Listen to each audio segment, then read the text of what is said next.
Hi and Assalamualaikum. We are from Group 11. We will present to you about our project, which is investigating load imbalance in a simplified power network.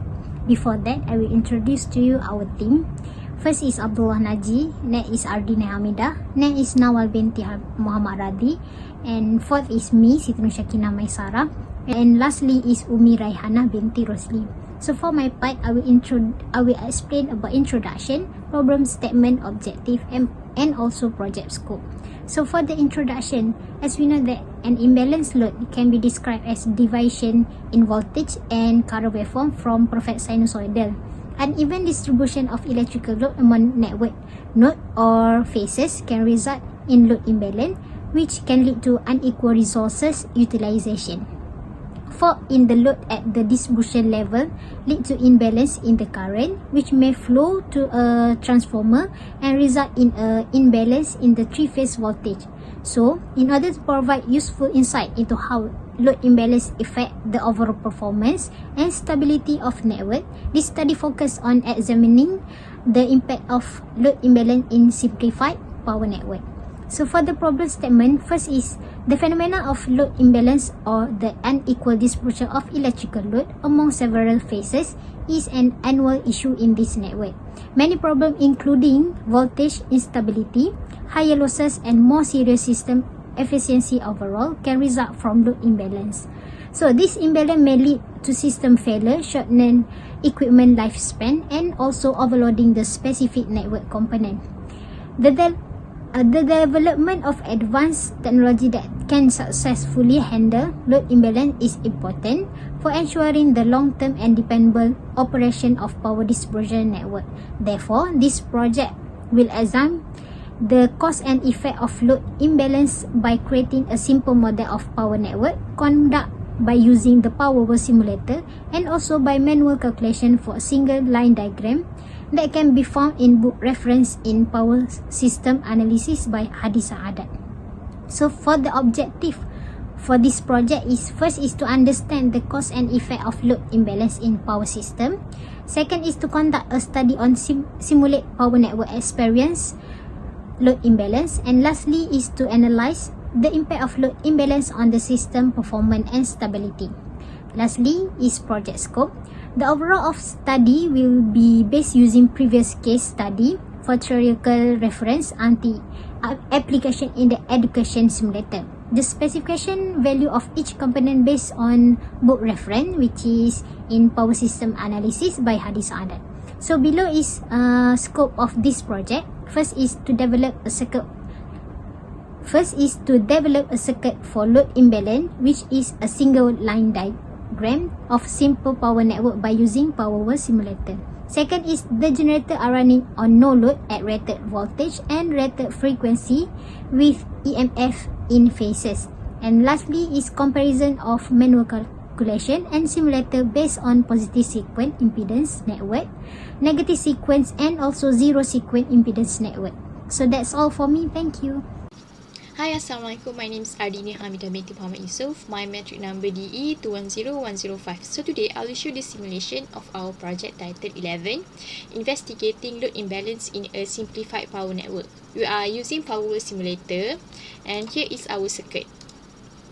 We are referring to this question, this one line diagram, and the value inside the circuit is based from this table. We choose bus 4, generated at bus 4 as our slack bus. You can see here we have put the value of internal sequence impedance, which is for positive and negative sequence the value is 0.15, and for zero sequence the value is 0.05. Next, we are doing the fault analysis. The first analysis is a balanced three-phase fault at bus 3 through a fault impedance ZF equal to J0.1.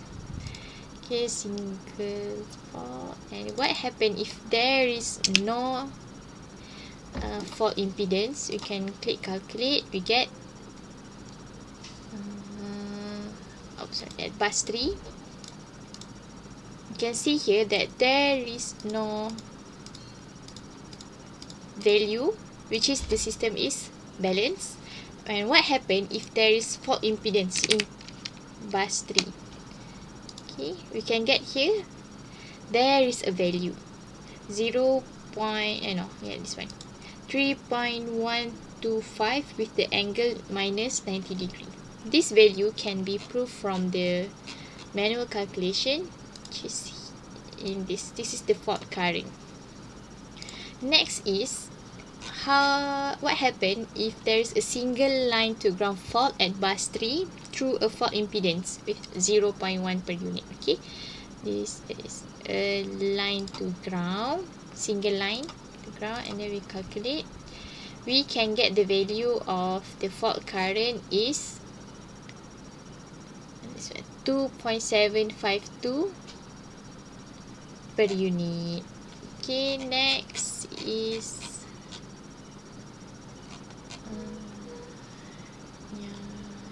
line to line fault at bus 3 through a fault impedance ZF equal to 0.1. So line to line, we calculate and we get at bus 3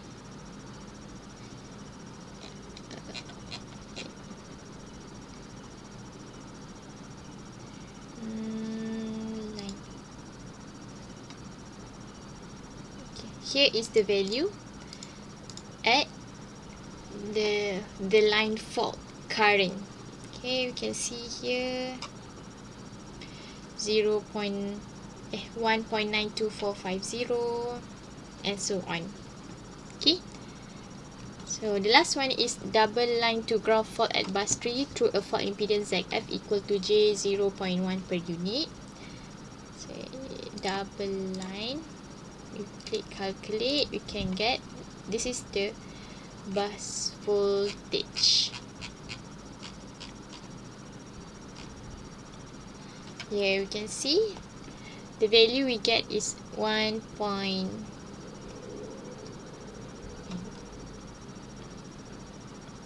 Ini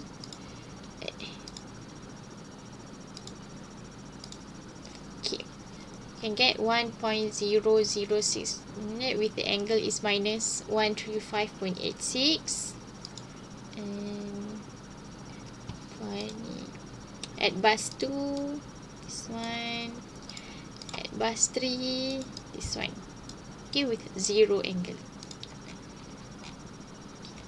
And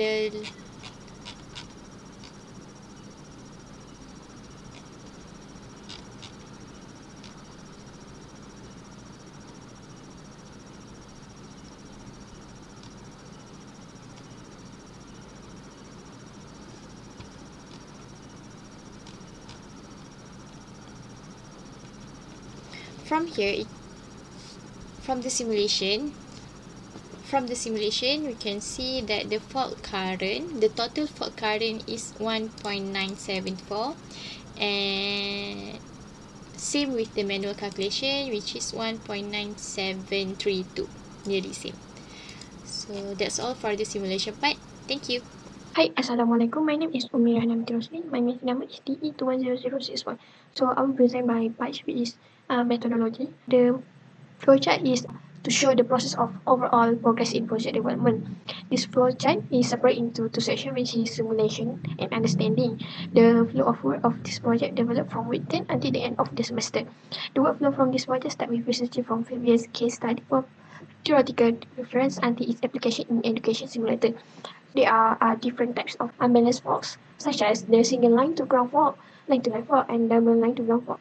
This is our power network system. The specification value of each component based on the book reference in power system analysis by Hadi Saade.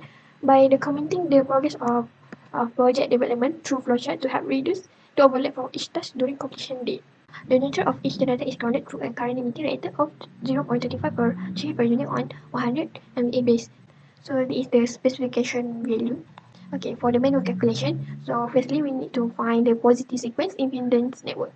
After that, after we calculate, and then we get the Thevenin impedance J 0.22, and then the equivalent network. So basically, positive and negative, the value is same. Then we need to find the zero sequence impedance network.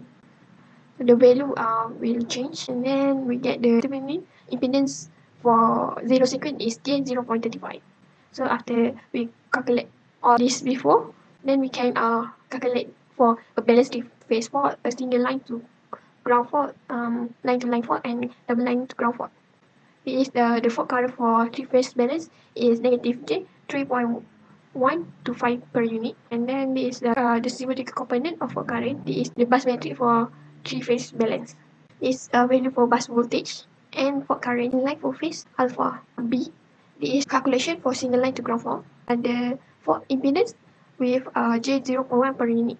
The fault current we will get negative J0.9174 per unit. So this is the fault current, and this is the bus voltage for each voltage. This is the bus voltage during fault. And then this is the symmetrical component of fault current in line for phase alpha. The line fault currents are this one. Then a line to line fault at bus 3 to a fault impedance J0.1 per unit.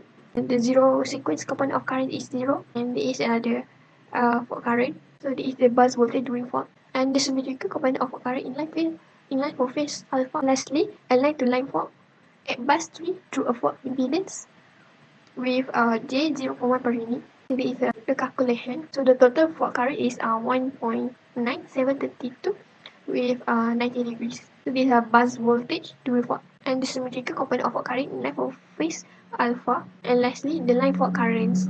That's all. I'll pass to Ardini. Assalamualaikum. My name is with the number.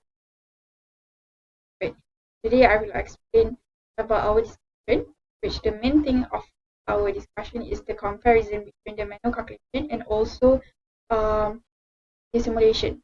So here we can see the accuracy of the simulation to the manual calculations. For that, we use the power voltmeter, and based on the configuration, then we will have three buses system, which we identify as bus 1, bus 2, and bus 3. So moving on to the balance phase fault at bus 3 with impedance 0.1, and assuming that no load EMF are equal to the fault current obtained is here, as I highlighted. We'll have the manual fault current, the manual calculation fault current is the same to the simulation, which, for example, bus A is 3.125 per unit. So,